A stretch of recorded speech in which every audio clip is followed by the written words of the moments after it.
Bien-aimés dans le Seigneur, je voudrais vous saluer au nom de Jésus. Cette opportunité que m'offre Pain du Ciel TV ce soir me donne l'occasion aussi de partager avec vous un message bouillant, un message pressant. Vous emmener à entendre la voix qui vient du ciel. Le vrai pain, le véritable. Et ce message sera tiré du livre de Jude, dans le Nouveau Testament, le livre qui vient juste avant le livre d'Apocalypse. C'est une épître aussi bouillante, épître d'avertissement pour le corps du Christ, pour l'Église, pour celui qui fait profession de croire en Jésus-Christ. Et c'est juste à partir du verset 13 du verset 11 jusqu'à 13. Je lis, vous verrez la suite. Il est écrit: malheur à eux, car ils ont suivi la voie de Caïn. En effet, ils se sont jetés dans l'égarement de Balaam. L'amour du gain, ils ont péri de la rébellion de Corée. Ce sont des tâches dans nos repas de charité. Lorsqu'ils mangent avec vous, sans aucune retenue, se repaissant eux-mêmes, ce sont des nuées sans eau, emportées çà et là par des vents, des arbres du déclin de l'automne, sans fruits, 2 fois morts et déracinés. Ce sont des vagues furieuses de la mer, rejetant l'écume de leur impureté, des êtres errants auxquels l'obscurité des ténèbres est réservée pour l'éternité. Ouais, c'est des paroles dures. Et notre thème aussi sera un thème aussi un peu dur. Je prenais seulement les initiales de 3 personnes bibliques qui ont été citées dans ce texte, à savoir Caïn, Balaam et Corée.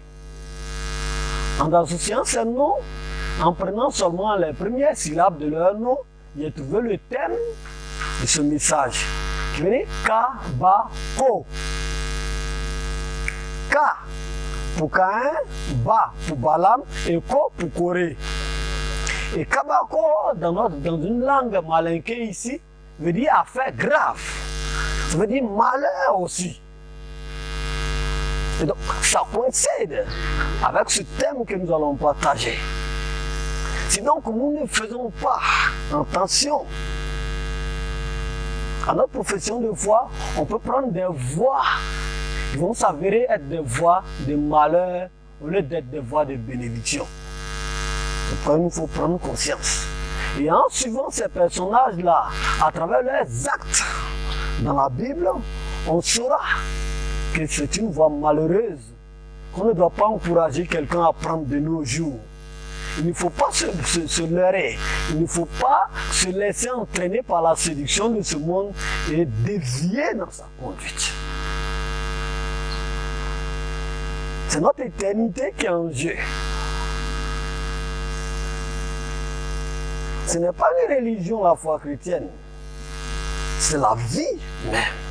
C'est notre vie qui est en jeu. Notre éternité qui est en jeu. Et ce n'est donc pas vraiment se laisser aller dans ces voies de ces 3 personnes que nous venons de citer. Ainsi, sans plus attendre, on va aller pas à pas sur ces personnes-là pour savoir qu'est-ce que ces personnes ont fait pour être citées sur cet enseignement malheureux, sur cette parole vraiment qui n'est pas à souhaiter à un serviteur de Dieu. Ce n'est pas des personnes qui sont ignorantes à la foi. Plus ou moins, ils connaissent le Seigneur, ils connaissent Dieu. Plus ou moins, ils sont au courant des choses de Dieu. Ils ont un rapport avec le Seigneur. Et sinon, se méprendre dans sa connaissance, c'est une voie d'égarement. Nous allons prendre la première personne et nous pouvons voir son histoire dans Genèse 4. C'est Caïn, le premier fils du premier couple.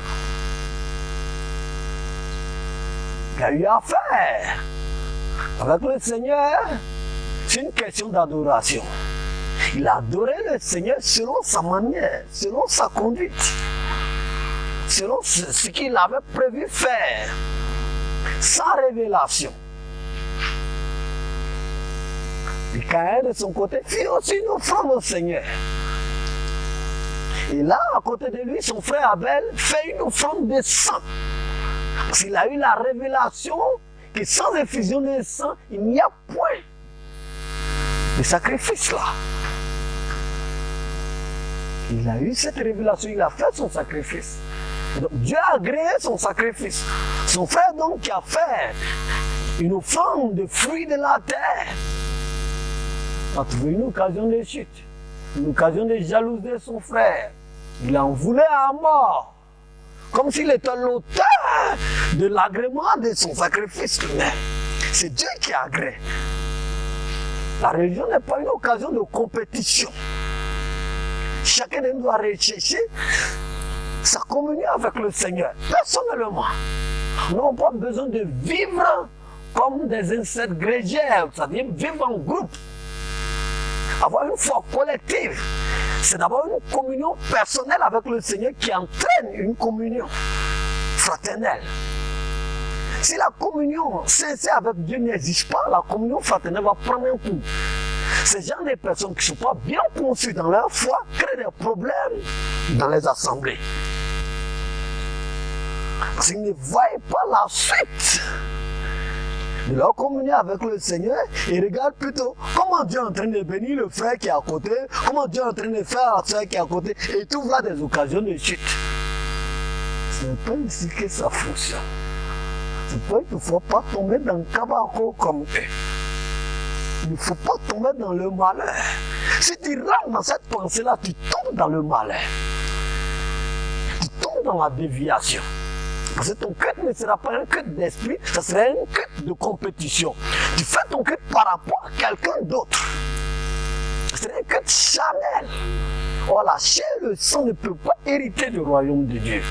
Tu seras perdu. C'est pourquoi il nous faut rappeler ces gens de personnes.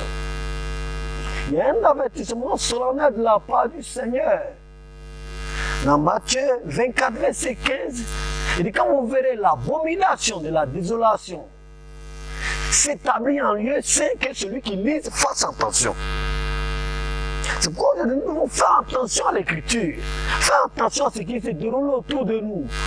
On n'adhère pas à n'importe quelle doctrine. Tant que la doctrine n'a pas un témoignage dans la parole de Dieu, nous avons le droit de refuser cette doctrine-là. Ce n'est pas parce que les gens de notre époque font ainsi que nous devons les suivre. Notre foi doit être établie sur la sainte doctrine. Selon Dieu, il dit, la doctrine qui a été enseignée par les apôtres une fois pour toutes. C'est en comparaison à ce qui est écrit que nous observons la pratique de la foi. Nous devons aller vraiment pas à pas pour ne pas tomber dans le malheur ou bien pour ne pas tomber dans le cabaco. Et même quand quelqu'un tombe dans ce genre de disposition-là, son cœur est endurci. Le Seigneur allait vers Caïn. Il a parlé à Caïn. Il dit, pourquoi tu es agité? Pourquoi tu es fâché? Si tu agis bien, tu vas te relever. Mais si tu agis mal, c'est-à-dire si tu conçois mal dans ton cœur, le péché est à ta porte. Mais toi, domine celui. Quand la conception du mal commence à mûrir dans ton cœur, c'est à toi de dominer. Dieu nous a donné la capacité de dominer nous-mêmes nos convoitises. Donc, c'est la convoitise. Quand la convoitise domine sur nous, et c'est là que ça se traduit par un péché. Mais quand nous dominons sur cette convoitise-là, nous avons la victoire. Et nous agissons très bien et le Seigneur agrée notre foi, agrée notre sacrifice, agrée notre adoration. Et quand nous devons passer vraiment du temps à vérifier l'intention de nos actes. Pourquoi nous adorons le Seigneur? Est-ce pour faire plaisir à un parent qui nous a invités ou pour recueillir quelque chose? beaucoup d'erreurs qui se déroulent aujourd'hui. C'est pourquoi nous avons des chrétiens à moitié cuits. Ils ne savent pas véritablement le sens de la foi. Ils n'ont pas de but précis. Et voilà qu'un, parce qu'il n'a pas écouté la voix du Seigneur, son cœur s'est endurci, il s'est jeté sur son frère. Et même après son crime, il a encore une mauvaise réponse à Dieu. Le Seigneur lui demande, où est ton frère? Il dit, c'est le gardien de mon frère.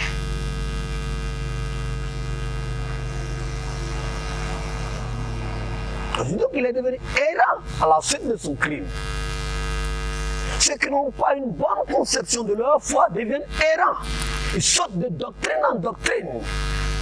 Le jour où ça leur plaît, ils acceptent. Quand leur cœur n'est pas d'accord avec une doctrine, ils refusent. Dieu ne conçoit pas ses lois par rapport à nous, il les conçoit par rapport à lui. C'est nous qui avons été faits pour lui et non le contraire. C'est quoi? L'œuvre de Dieu aujourd'hui doit être restaurée, rétablie. Dans les choses que Dieu, pour lesquelles Dieu les a prévues. Il y a des choses que Dieu a prévues d'avance que nous devons accomplir. Et si nous ratons ce genre de choses-là, nous allons tomber dans le cabako, dans le malheur. Dans le malheur. Nous n'allons pas nous attarder. On peut aller encore voir l'autre personnage qui est Balaam. Balaam est un autre type de personne aussi qui croit en Dieu. Balaam, même plus loin, il est encore prophète de Dieu. La meilleure définition du prophète a été donnée dans la Bible par Balaam. Il dit l'homme aux yeux ouverts, l'homme qui se pense à qui le Seigneur ouvre l'esprit. C'est la vraie définition du prophète. C'est celui qui voit les visions du Tout-Puissant. Balaam se définit comme tel. Je vous dis qu'il connaît le Seigneur. Et Moïse qui a écrit non, présente Balaam comme un prophète. Il ne dit pas charlatan. Il y a donc aujourd'hui au milieu de nous des gens qui peuvent avoir une certaine révélation, qui connaissent les choses du Seigneur. Mais cela ne suffit pas. Connaître la voix du Seigneur, c'est avoir la préconnaissance de la voie que Dieu veut que tu empruntes. Dieu te fait donc la grâce de savoir des choses dans lesquelles tu dois vivre. C'est une grâce. D'autres n'ont pas les yeux ouverts. D'autres ont l'entendement fermé à l'heure actuelle. D'autres ont l'entendement fermé à l'heure actuelle. Ils ne savent même pas ce qu'ils font. Ils ne comprennent même pas. Mais si nous avons la grâce d'avoir l'esprit ouvert pour comprendre les choses de Dieu, nous devons le bénir et le servir humblement. Le servir humblement. Nous sommes comptables de ce que nous connaissons. Ça veut dire que d'autres seront jugés sans la loi parce qu'ils ne connaissent pas la loi. D'autres seront jugés avec la loi parce qu'ils connaissent la loi. C'est pourquoi le jugement va commencer dans la maison de Dieu. C'est-à-dire ceux qui connaissent les choses de Dieu, mais qui ne les pratiquent pas. C'est pourquoi Jésus dit, vous êtes heureux si vous savez ces choses, pourvu que vous les pratiquez. Pourvu que vous les pratiquez.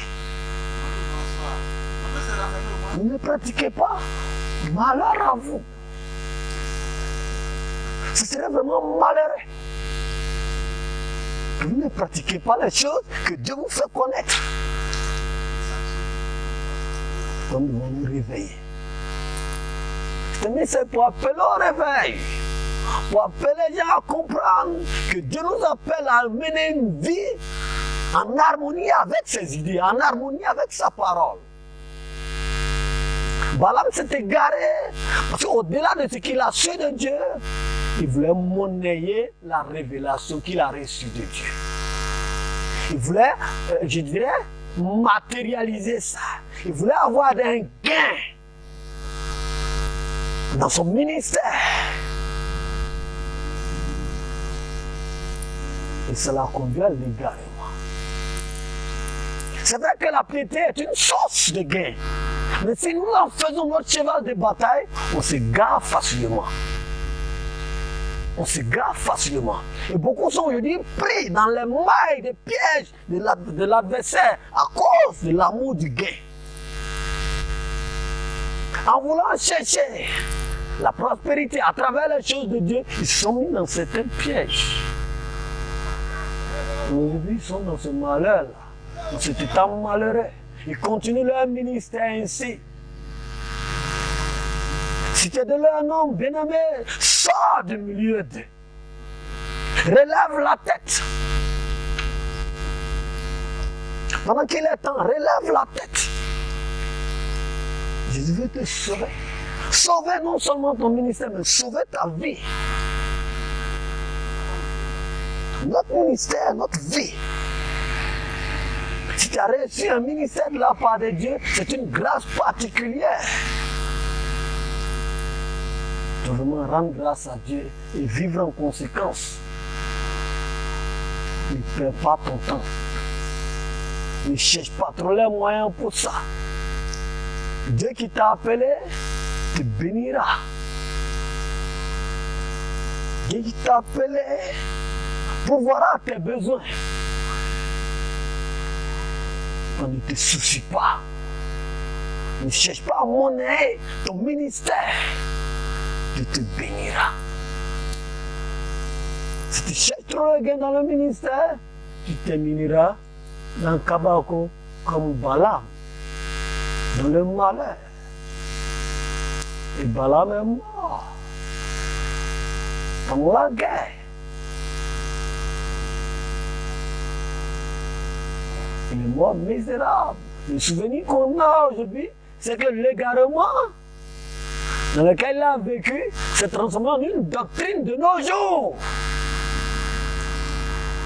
Que le livre d'Apocalypse appelle la doctrine de Balaam.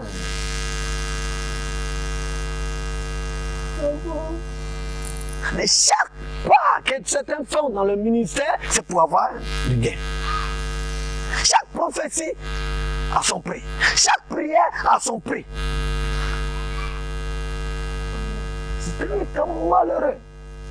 Et la Bible présente ce genre de personnes comme des astres errants. C'est une vie d'errance, c'est une vie d'égarement. Ça va te perdre. Au soir de ta vie, le Seigneur te dit, je ne te connais pas. Ça veut dire que tout ce folklore, toute la publicité que tu as eue au milieu des hommes, c'est fait gratuitement. Dieu ne te connaît pas.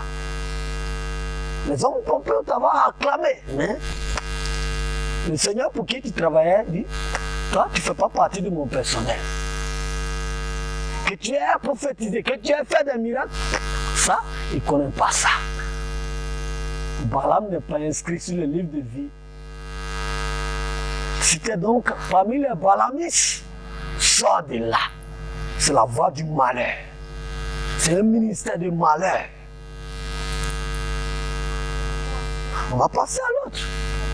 Que Corée, c'est notre dernier élément. Corée, il figure parmi les autorités d'Israël au temps de Moïse. Étant de la tribu de Lévi, il avait acquis une certaine autorité. C'était une autorité. Il a même dit qu'il y avait 250 personnes qui se réclamaient de Corée. Alors donc il voulait faire place maintenant au souverain sacrificateur. Combien de personnes peuvent défier l'autorité de Dieu à cause des acquis de leur vie? À cause des talents, à cause des clameurs, à cause des opportunités qu'ils ont. Ils veulent brûler la voie de Dieu. Parce qu'ils sont devenus quelque chose que l'œuvre de Dieu. Ils veulent se mettre au-dessus du chemin que Dieu a tracé. C'est une voie de malheur. C'est une voie de perdition. C'est une voie de la mort. Quand Dieu a choisi quelqu'un, tu le suis jusqu'à ce que ton heure arrive. On dit beaucoup sont dans l'égarement. Les absentes, les étoiles de Dieu sont en train d'errer partout. Parce qu'ils ne veulent pas être sous l'autorité de quelqu'un. Ils n'aiment pas être dominés. Le nouveau service d'aujourd'hui, c'est commander. Oh, le service d'alors, c'est de servir les autres. Pour être une autorité. Le Seigneur dit, celui qui veut être le plus grand parmi vous, soit serviteur de tous. Et donc, parce que Moïse était devenu populaire, son cousin était... il ne pouvait pas accepter. Il voulait être aussi en première ligne, comme son cousin. Parce que comme c'est un ministère qu'il a légué par le sang, nous sommes tous lévites, nous sommes tous des descendants de Lévites. Pourquoi lui, il aura la supériorité sur nous? Nous sommes tous croyants, nous croyons tous en Jésus. Pourquoi veut-il être au-dessus de nous? Pourquoi, homme frère, sœur, si jamais tu connais les choses de Dieu, si jamais, par la grâce de Dieu, tu as eu une certaine opportunité dans la vie, demeure sous l'autorité que Dieu t'a accordée. Demeure sur l'autorité que Dieu t'a donnée. Prends, honorer les hommes, honorer ceux qui sont anciens que toi. Honore ceux qui sont porte-parole de Dieu à l'heure actuelle auprès de toi. Honore-les maintenant. Pendant que Corée faisait ceci, ses enfants avaient compris. Ils se sont éloignés de lui au jour du malheur. C'est pourquoi on peut avoir un souvenir de son nom dans le livre des Psaumes. À partir de Psaume 42, vous pouvez voir Psaume des fils de Corée. Ils sont quittés auprès de leur père. Quand la terre s'est ouverte, Corée ne connaît pas le principe de la résurrection. C'est pour lui, le ministère doit être un ministère de gloire, un ministère de réputation, un ministère où on connaît qui est qui. Tu sais qui je suis, tu connais mes diplômes pastoraux. Je connais ceci, je connais cela. J'ai une licence en théologie. Si un enfant qui a un niveau CM2, Dieu l'élève au-dessus de moi, gloire à Dieu, je ne fais que le suivre. Les apôtres de Jésus donnent le modèle. Pierre et Jean qui dirigeaient les apôtres n'étaient pas des gens lettrés. Mais les Matthieu ont accepté cette autorité que Dieu a donnée. Chaque fois qu'il était question que quelqu'un prenne la parole, c'était Pierre et Jean. Mais ils ont accepté ceci. Pendant le déroulement du ministère de Paul, c'était Barnabas qui conduisait le ministère. Mais arrivé à un certain moment, le Seigneur avait décidé autrement que ce soit Paul qui conduise. Alors Barnabas a accepté d'être derrière Paul. Et le récit a changé de mot. C'est devenu maintenant Paul et Barnabas. Et non Barnabas et Paul. Il faut que les hommes d'aujourd'hui, ceux qui sont professionnels, servent Dieu, puissent comprendre ce genre de choses. Même si c'est toi qui as commencé un ministère, que Dieu commence à élever, un jeune à côté de toi, aide-le à atteindre le sommet, que de l'étouffer. Nous sommes ouvriers, tous ouvriers dans le champ de Dieu. C'est Dieu qui élève qui il veut, qui rabaisse qui il veut. Et Dieu, parmi les Lévites, avait fait le choix de Moïse, malgré que Aaron soit le grand frère. Aaron était plié à la décision de Moïse. Et toi, Corée, tu es jaloux de ça. Il est tombé dans Kabako. Il est tombé dans le malheur. C'est pourquoi vraiment faisons attention. Comme aujourd'hui dans notre milieu, dans la simplicité dans laquelle nous prêchons l'évangile, les gens peuvent pouvoir mépriser ceux qui sont dans une trop grande simplicité, une trop grande humilité. Vous méprisez leur ministère. C'est là la grave erreur que beaucoup commettent. Ils tombent dans Kabako ici. C'est porte une tache invisible, une marque invisible qui entache réellement leur ministère, qui fait que leur vie n'est pas agréée du tout. Et c'est malheureux parce que le Seigneur peut ne pas réagir jusqu'à la fin des temps. Ça serait malheureux pour toi. Si tu endurcis dans cette voie, ça serait malheureux pour toi. Si tu endurcis dedans, tu serais malheureux pour toi. C'est pourquoi dès maintenant, prenons conscience de ce fait-là pour éviter de tomber dans le cabacon. Pour éviter d'être une nuée sans eau. C'est-à-dire, vous voyez les nuages là, sont bien sombres, on a l'impression que la pluie sera pour bientôt. Mais, hélas, il n'y a pas de pluie. Hélas, il n'y a pas de pluie. C'est ça le grand malheur de cette terre. C'est ça le grand malheur de cette terre. C'est une nuée sans eau. Les astres errants. Morts. Or, l'étoile doit être fixée pour marquer le temps, marquer les époques. Mais quand une étoile n'est pas fixée, elle ne sert à rien. C'est briller pour un instant et puis tomber. Non, non. Dieu te prépare à être un élément important, à marquer le temps, comme Moïse a marqué le temps. Le Corée n'a pas marqué son temps. Il a laissé une grande tache dans son temps. Aujourd'hui, nous devons éviter ça.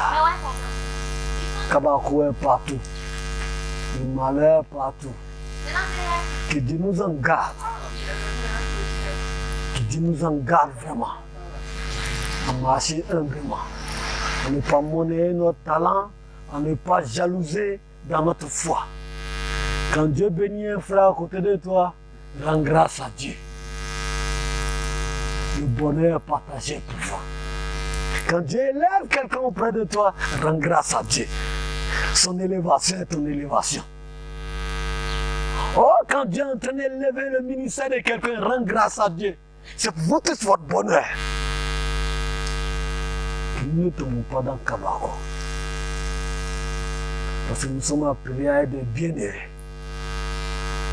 Heureux ceux qui connaissent la parole de Dieu. Heureux serez-vous si vous mettez ces choses en pratique. C'est cela la grande bénédiction. Alors donc, nous pouvons retenir qu'il ne faut pas tomber dans le cabacon pour ne pas tomber.